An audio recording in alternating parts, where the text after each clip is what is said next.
Got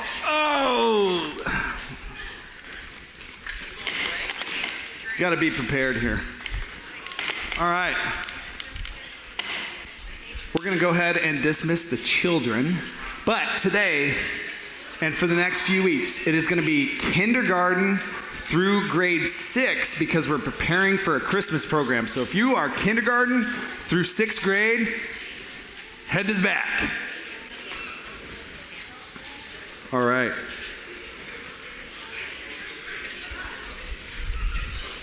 I'm going to move this or else I'm going to kick it.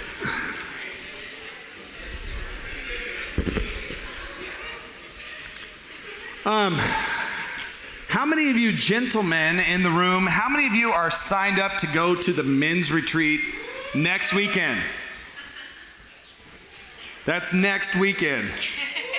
As in next Friday, like this coming Friday, okay? So, Tony wanted me to say a couple things about it. Number one, if you need to carpool, okay, find Tony. He's not in here right this second, but you can't miss him. He looks like the brawny man, okay? We were on a trip, and we were giving each other nicknames, and I said, Tony, brawny man. And everybody's like, what's the brawny man? Then I showed them, and they're like, oh, yeah, it's Tony. So just look for the brawny man. If you have not paid for any reason, I'm talking to myself here. Oh, there's Tony. There he is, back corner, brawny man. If you haven't paid, please get your money to Tony or me or Luke. Just like the ladies need desperately to have an opportunity to get filled up, us guys need that too. Okay? We need an opportunity to get away for a couple days, 24 hours, spend time with other men, be challenged.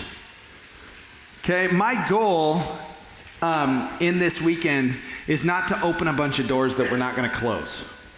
Because I think sometimes, I know I have the tendency, because I want to go deep, to start running through people's hearts and opening all these doors. But that's not my goal this weekend. By the way, I'm speaking. So if at the end of the service you're like, I don't know if I'm going, sorry. But my goal this weekend is, and our collective vision for this men's retreat, is to bring each of us into a deeper encounter with God. To really have an opportunity to go deep, to really have an opportunity to maybe set aside some of our preconceptions about who God is, who we are in relationship with Him, and then to actually get to a point where we can truly be ourselves and be free, specifically in encountering God in worship.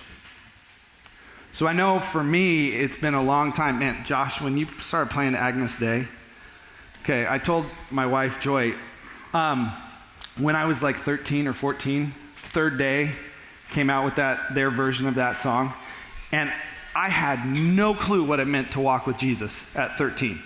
I just knew my dad's a pastor, so I guess I go to church.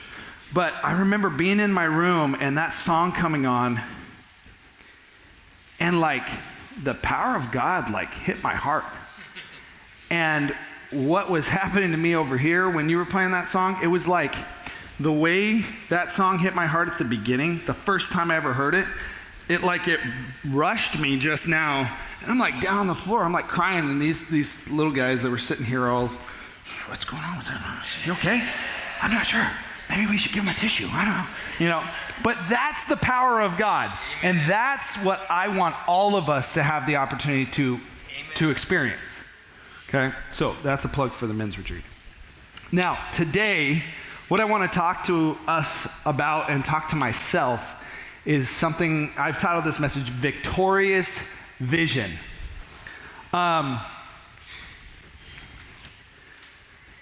Vision is, I believe, one of the most important elements of being a follower of Jesus. Because if I don't have a vision of where I'm going, where He's taking me, and what lies in store for me at the end of this journey, I'm going to be all over the place. And we're going to read about that here in a second. But How many of you have been on a tropical vacation? Okay, nice, a few of us. I went on my first tropical vacation 2 years ago, and we went to Cancun, and it was an all-expenses paid-for trip because my wife's an amazing businesswoman, and she won a trip, and I got to go as an accessory, and it was amazing. Oh my gosh, I'm on the beach in Cancun, in the water, like just literally standing in the water and the waves are coming. I'm just like, oh, I could do this the rest of my life, you know? It was amazing. But before we left for our Cancun trip, I had to pack a bag, right? Like, how many of you are minimalist packers? Nice, my people. Okay, I am also a minimalist packer. In fact, this is the biggest bag I could probably fit in this bag. No offense, Alicia. Thank you. Okay, Alicia says she needs 2 of these. Now, when we went to Cancun, okay, my wife's bag was similar to this, plus there were some other accessory bags. I think I had a backpack and a duffel about this big. I carried my bags on the plane with me, okay? But if you've been to a tropical location, you understand that there are certain things that you have to pack for where you're going that you're not using here, right? Like my snorkel, I don't really need that at the Oregon beach, okay? And somebody said yesterday, I don't think we can call it the beach, we just call it the coast. We're going to the Oregon coast. We might look at the beach. We're not out on the beach, okay? But when I went to Cancun, I had a clear vision of where I was going, and I had a very clear vision of what I was going to be doing when I got there. And because I had a clear vision of where I was going, that actually informed the things that I packed in my bag in order to reach my destination and have success.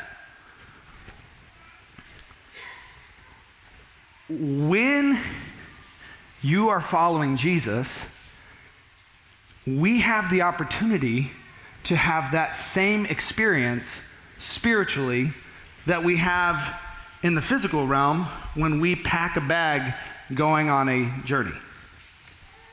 And if I don't have a clear vision of where I'm going, and I don't have an opportunity to pack my bag accordingly, when I get there, I'm gonna have problems.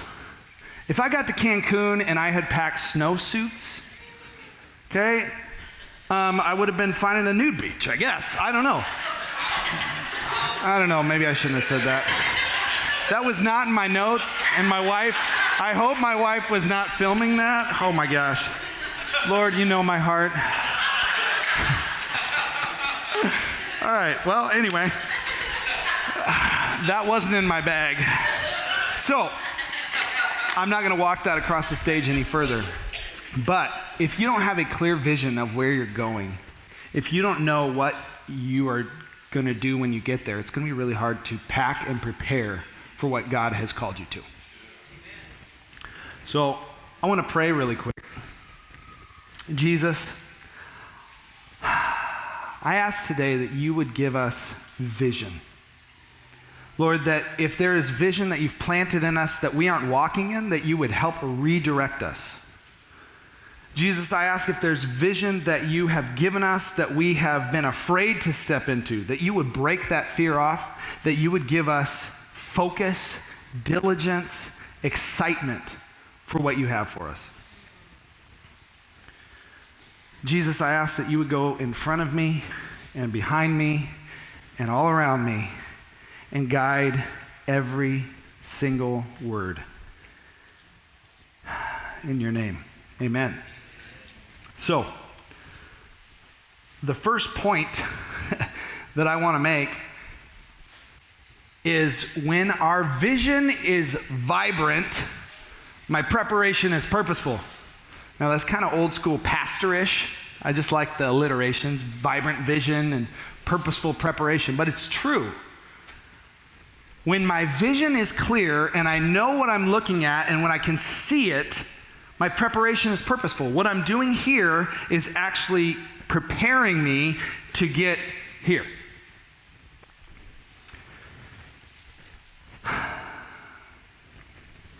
Now, this message this morning is so personal to me because in the past 3 weeks, this is what God's been talking to me about over and over and over and over again. Like, I have heard a few messages on this. I read a book on marriage, and one of the biggest takeaways, actually the big takeaway for me was that this man who wrote the book, he and his wife have been married for like 40 years. And in the book, he said the biggest success or the biggest factor that has given them success over 40 years was every year for 5 days, they went on a vision retreat together. And they sat down and they listed out finances, children, work, vacation, everything. And line by line, every day they went through together. Okay, Lord, what's your vision here? And they wrote it down. Okay, Lord, what's your vision for us here? And they went through it, okay? And I think that I know God didn't bring that to me by accident, and so I'm not bringing it to you by accident. This is very purposeful, and I think where our church is right now, this is extremely important. It's important for me, it's important for our elders, it's important for every single person in this building right now. If we don't have clear vision, we're going to be lost. And if we don't have a clear, unified vision, that's how churches don't go the same direction. The nice thing is the Bible is very specific on what to do about vision.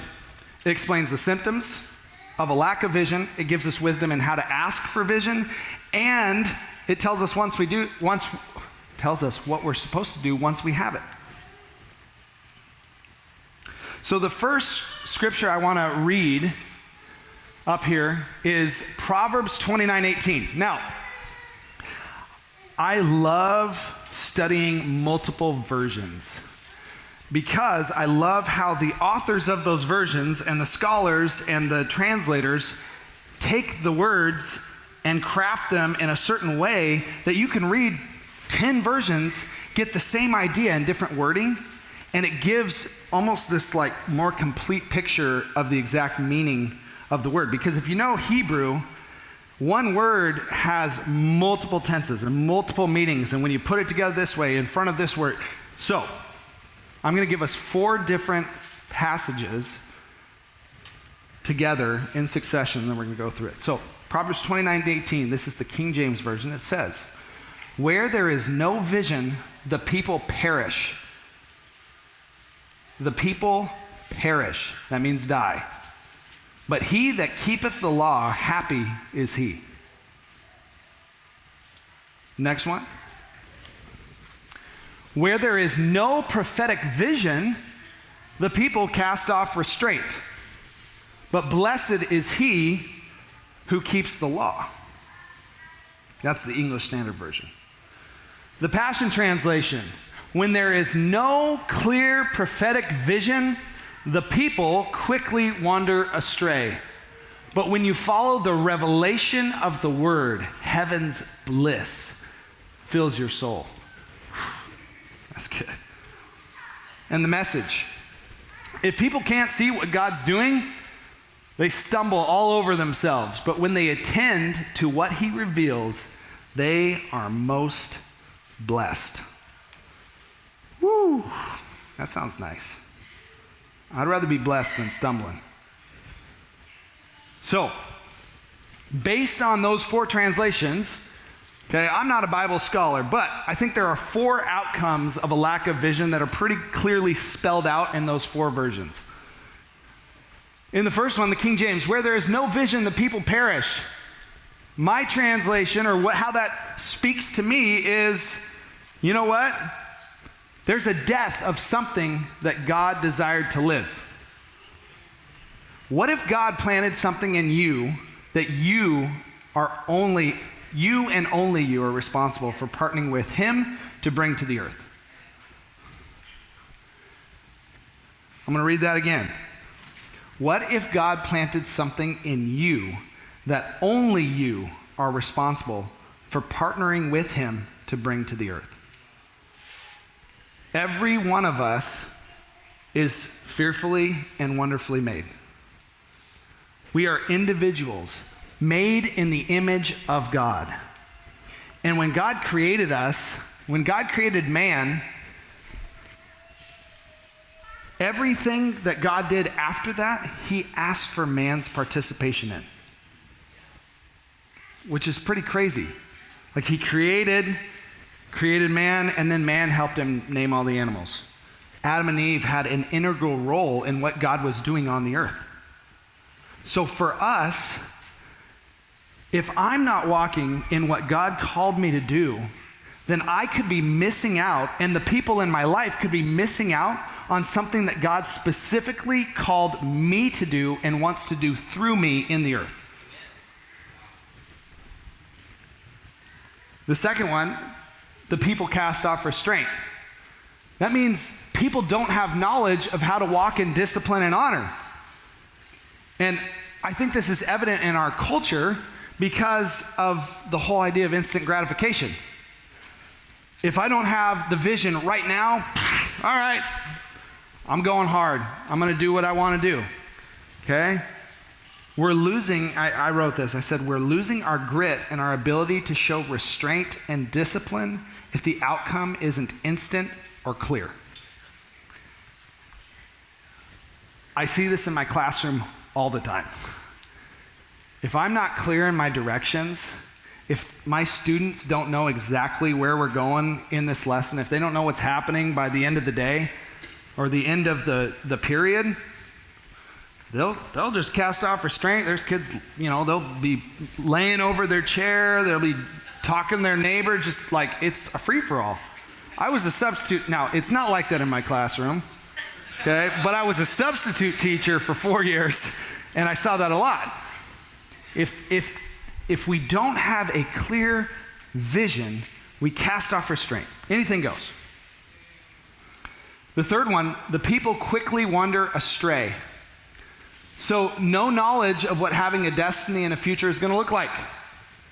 When I don't know what my future could look like or understand what God's calling me to, I get lost and overwhelmed in things and with things that I was never meant to carry.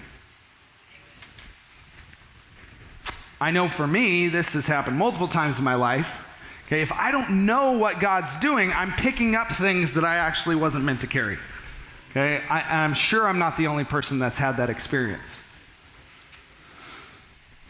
The fourth one, they stumble all over themselves. How many of us have walked around with a blindfold?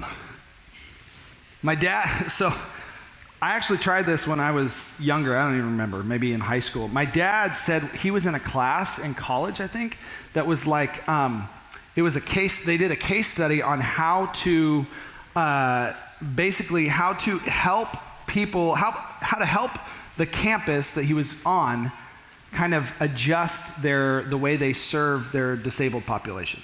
So my dad said some people in the class had to go in wheelchairs for 24 hours around campus. 2 days at school they had to do that. Some of them had blindfolds on, and they had to walk around campus all day with a blindfold on. And I was thinking about that. I'm like, man, that would be really hard. Like, if I put a blindfold on right now and I just had to walk like from here to the edge of the stage, I'm done. Like, that mic's gonna get me, Paul's box drum's gonna get me, I'm taking over, and my head's probably through the wall. Although that's rock, so I almost got it right there. So, people stumble all over themselves. Walking in the wrong calling is like wearing shoes that are too big for you. It's not the path of the steps that were designed for me, so I'm stumbling. And I had this other thought, like, when I'm camping, sometimes I'll wake up in the middle of the night, I'm like, oh my gosh, I gotta go to the bathroom. And I can't find my flashlight, so I unzip the tent, and I'm like walking in the dark, like, okay, I don't wanna find somebody on the ground, and then you stumble your way out there. That's what it's like, okay, when you don't have vision. We stumble all over the place when we don't understand clearly what God is doing. So, how can we combat a lack of vision? Yeah, I think the first thing is we need to stop and ask God. God, what is your vision? So, I want to read Habakkuk 2:2 and 3. So, I don't know how many of you are familiar with the story of Habakkuk, but Habakkuk was a prophet, and he was observing what was going on in his time. And in Habakkuk 1, Habakkuk is asking God, basically he's making this laundry list of complaints. God, look at how terrible life is. God, look at what's going on. Look at how the people are doing this. Look at how the people are doing this. And he lays out this list, and he waits. He just waits. And God actually gave him a reply. By the way, if you want to read Habakkuk 1, open it up and then think about the time we're living in right now, and then read Habakkuk 1. It's seriously like Habakkuk was standing up above America right now and just writing down everything that's going on. It's crazy. So Habakkuk 2, and this is the ESV, it says, "And the Lord answered me, write the vision, make it plain on tablets, so he may run who reads it. For still the vision awaits its appointed time. It hastens to the end. It will not lie. If it seems slow, wait for it. It will surely come. It will not delay." That's good news. Habakkuk lays out all these complaints. He waits. All of a sudden, God gives him an answer. How about Habakkuk 2 in the Message version?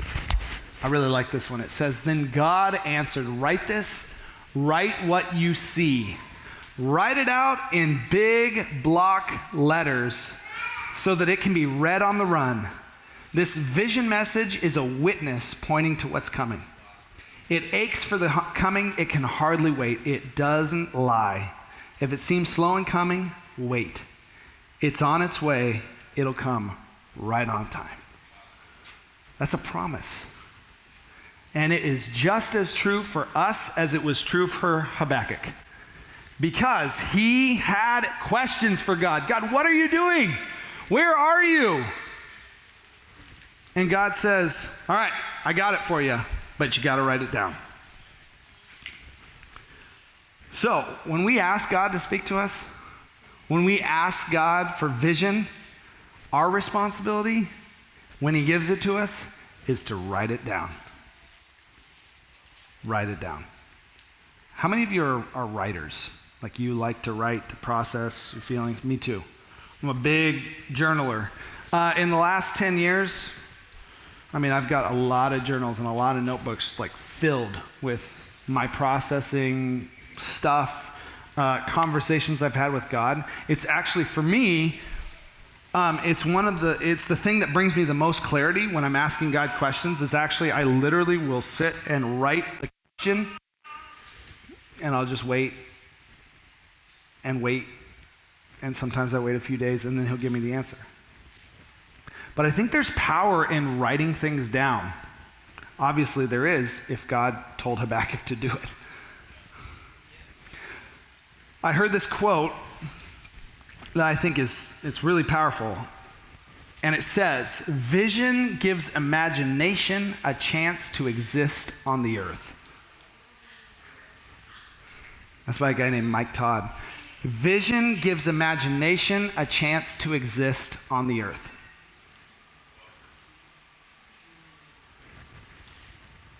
God has given us all vision.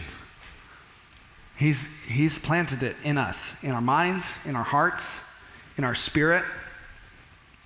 But until it's written down, it's only ever your imagination.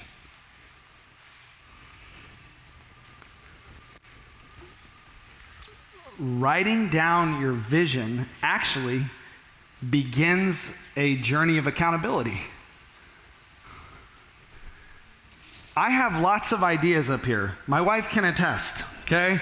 Like sometimes I'll just be like, and I want to do this, and I want to do this, and I see this, and I do this. Me and Luke did this on Friday night. We're just like, boom, ping pong. We're just like, idea. And our wives are kind of like smiling, yeah, uh-huh. And after we got in the car, I told you, I'm like, oh, I'm real sorry. I know that kind of gets to you, Because not that she doesn't like to hear it, but for her, it's like, whoa, that's a lot. Like, I can't believe my husband has that many thoughts. And I do, okay? And I write them down, but sometimes I don't. Sometimes it's just a live stream, okay? And that's called verbal processing. But anyway, I really believe that writing vision down creates accountability. Because when it's written, you can see it, and then you're responsible for it. And going back to what I said earlier about the couple that did that, super powerful. If you and your wife, okay, can sit down, obviously I'm speaking to the married people right this second, but if you, your wife, you and your husband can sit down, have a unified vision that then when things are off track, it's not, oh, you didn't do this, you didn't do that. It's like, hey, babe, our vision statement says we're actually going to be doing this. So that's kind of nice to have that third point of reference, right? Like I know in my classroom, I have these signs. One says respect, one says impulse control, which is great for middle schoolers. And then I've got compassion and I've got equity. But the big one I always go to is impulse control. And that impulse control sign is the bad guy. I'm not the bad guy. That sign is. And they get really tired of me pointing at that sign. And they hate that sign, but they don't hate me, okay? So that vision statement, okay, it doesn't have to be the bad guy, but that third point of reference, it's like centering yourself back on what God has spoken, right? It's the truth. We take our vision statement, we line it up with biblical truth, okay? We check, God, is this in line with your word? Oh, it is? Okay, awesome, boom, check. And then we know that our vision is unified and it's taking us where God wants to meet us. So I have two personal scenarios in my own life of one's a bad example of basically not having vision, and one's a good example of, I think it's a good example of having vision, but I'm going to talk about this. So like 8 years ago, right before Joy got pregnant with Arlie, I had just gotten out of college. We were kind of living in between, not knowing what we were supposed to do. I did not have clear vision, and I was not a good leader of my family at that point. And I did not know what we were going to do. I had some thoughts, but I wasn't sure. And out of a time of panic internally, I ended up taking a job in Portland. Now, we live in Salem, and it's in Northeast Portland, 78th and Washington, okay, if you're familiar with that area. So that's a long drive every single day. And because I didn't have a vision of what God was calling me to, because I didn't know who I was at that point, I ended up panicking, and I took a job because I needed the money. That's a bad reason to take a job, okay, for me. And every single morning, I'd wake up at 5, I'd get in the car by 5:30, I'm driving up I-5, getting on the 205, navigating traffic in my little tiny Mazda, which is a stick shift, and it just stinks when you're in traffic. Anyway, I pull into the parking lot, and I would sleep in my car for an hour before work started. And then I'd turn around and do it all the way back. Now, at the same time, Joy's pregnant, super sick. Like hospitalized 3 times, has a PICC line in her arm, getting IV infusions every single day. And I'm doing the marathon to Portland, and her dad is taking her to her appointments and being an amazing father. And I remember so many times on that drive, like, God, why do you have me doing this? Why am I doing this, God? Why did you do this to me, Lord?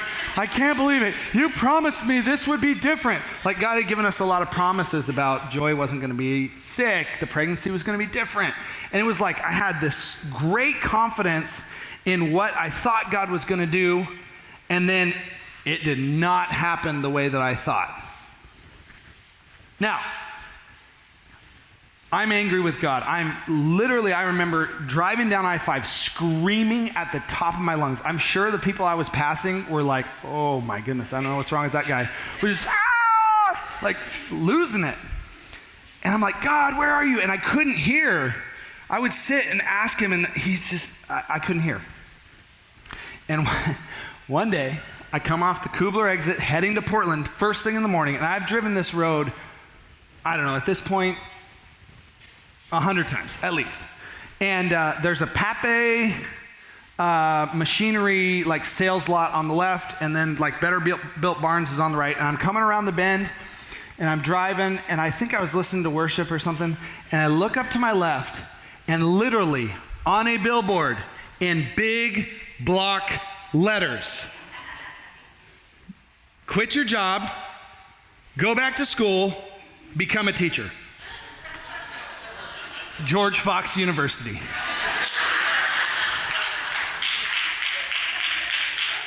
I promise I never saw that sign again. I'm not kidding. The next morning when I drove by there, it had been changed to something else. I don't even know. Like, it was so crazy. And here's why it was crazy. Because I went to college to become a teacher.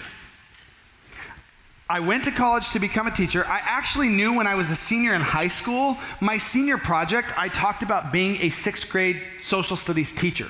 Like, that was my senior project because God had planted that vision in my heart. Then I went all the way through community college, got my scholarship, went and played basketball, was in the teaching program, and literally it was too hard, because I'd rather party than study, and ended up leaving the education program. I lost the vision. I began stumbling around. I wasn't showing restraint. I cast off the vision. And because I did that, because I chose to do that, I actually lost and allowed something to lie dormant in me that God actually wanted to bring to the earth through me. So I see that sign. And I think it was that day or the next day I told Joy, I'm like, the craziest thing happened to me. I was driving, I saw a billboard, and it literally said, quit your job, go back to school, become a teacher. I'm like, I think God might be speaking to me. And I don't remember her response, but it was probably like, yep, that's true, okay? So I did. Literally within like 3 months, I quit that job. I went and got a job at the college, and then went back to school and got my teaching degree. Because God had reignited the vision, and he had to literally do it written down in big block letters. I mean, that is how good God is. That he would not allow me to completely abandon what he planted in my heart. Now, in 2018, I don't remember what year it was, Luke, me, you, and Paul, when we went to Bethel. I don't know, it was like 2018 or something. We went down there, and at that point, I had felt like God was telling me that I was supposed to start like a little painting business, because I really wanted a way to like make some side money. And so I'm like, I don't know, God, like my circumstances, I was really hurting for money at that point, and I just didn't see it. Although I felt like it was true, I didn't see it. So I was just like, okay, God, if this is you, I'm writing it down. So I wrote it down. I am starting a business. Okay? Now, for some people, starting a business looks different than other people. But that's me. I'm starting a business. No business plan, but it's on paper. Okay? So I go down to this conference, and the first night, it was amazing. I had a hearing issue. My hearing got healed. And that night, it was literally like somebody turned the volume up in my ears, and I could hear again. I'd worked around power tools when I was younger. My dad was a contractor, and he didn't wear earplugs, so I didn't wear earplugs, which is really dumb. And so then I worked with leaf blowers. And anyway, so God gives me this vision of a business. I don't know what it looks like. And my ears get healed, and that's amazing. And then literally this girl and her husband walk up to me, and he looks like Jesus, legit. He had like, well, not what, he looked like American Jesus, okay? So he had long, flowing hair, and he had a nice beard. And anyway, he comes up to me, and he goes, can we pray for you? I'm like, sure. So they pray for me, and the girl, as she starts praying, she goes, I just hear God saying that you're supposed to start a business. I'm like, okay, yep. And she said, actually, not only are you supposed to start a business, you have some friends who are actually going to help propel you into business, and it's going to be very successful. And she starts telling me all this stuff, and I'm like, okay, wow. So she gets done praying for me. I thank them profusely, and they walk away. I go to my phone, and I like talk in, like, okay, this is what's going to happen. And it's like text, puts it all out. So the next day I go to a prayer room, sit down, I'm like, okay, God, if this is you, show me. Long story short, I started the painting business, and it has been very successful, and I have had 3 friends who were extremely integral in helping me be successful. Everything that God said was going to happen has happened. And now the vision that he gave me for that actually is evolving and changing. And I was telling Luke the other night, God's like totally expanded my vision for what it's going to be. But you see the difference between the first one and the second one? I trusted that God had given me something, and I went for it. The first one, I didn't. So,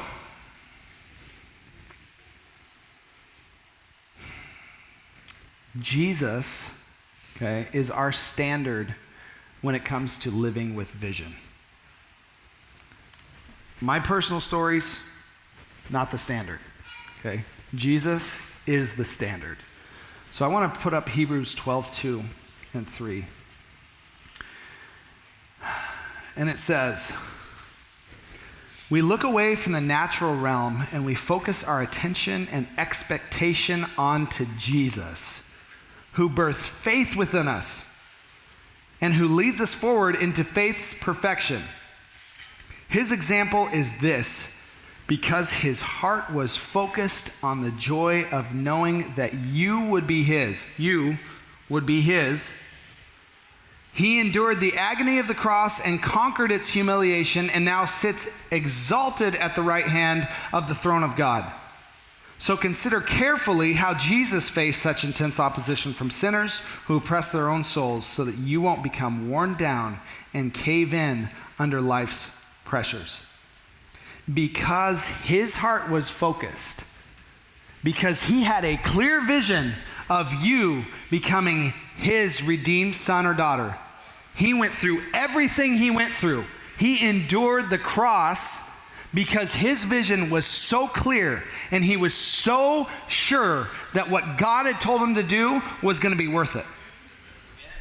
That's our example. I want to read it in the Message, because there's a couple things that really hit me in this. And it says, do you see what this means? All these pioneers who blazed the way, all these veterans cheering us on, it means we'd better get on with it.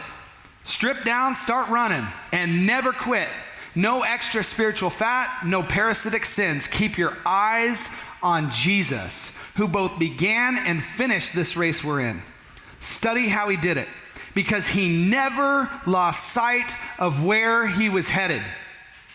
That exhilarating finish, in and with God, he could put up with anything along the way. Cross, shame, whatever. Now he's there in the place of honor right alongside God. When you find yourselves lagging in your faith, go over that story again, item by item. That long litany of hostility he plowed through. That will shoot adrenaline into your souls. So I believe there are 5 ways we can see victory in our lives when we have that vision from God. The first one, vision gives endurance. When you have vision, you come up against those obstacles, guess what? We're going to make it. Number 2, vision brings unity. A lack of vision equals disunity. So vision, especially corporately as a church body, as a family of believers, brings unity because we all know where we're going. We know the end goal. Vision brings clarity. It helps us to see clear.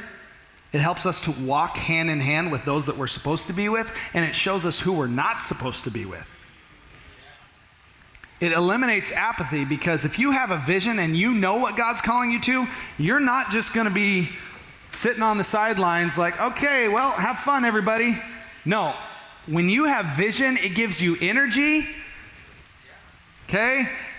And it frustrates the enemy. Jesus was the ultimate frustration to the devil because everything that was thrown at him, he conquered and overcame. Everything. Josh, you want to come up? So the question as we wrap up is, how are we going to respond? Are you willing to give God control of your vision and submit to his vision for your life? And if the answer is yes, then I want you to ask him these 3 questions. And Josh is just going to play for a couple minutes before we go into worship. But I want you to make it personal to you. Okay? Number 1, Lord, is there any area of my life where you want to shift or change my vision? Is there somewhere where I am off? Number 2, is there something you've given me vision for that I've forgotten or allowed to lie dormant? Is there something like, for me, when God gave me that vision of teaching when I was in high school, I lost the vision. I let it lie dormant. And finally, God, is there an area of my life that you want to give me a new vision for? Is there somewhere that you want to take me that I'm not even thinking about? So I'm going to pray as we close and make this personal to you. Give him the chance to respond because he will. He wants to. So Lord, I thank you that you are the ultimate expression, the ultimate example of what it looks like to live and walk and move and operate with a laser-focused vision.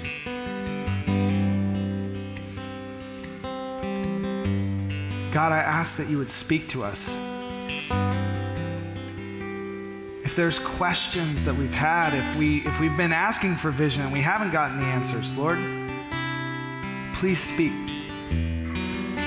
Make it clear. And Lord, when you answer us, I ask that we would be faithful to respond, that we would be faithful to write it down, that we would be faithful to begin pursuing what you've planted in us. God, thank you for your faithfulness.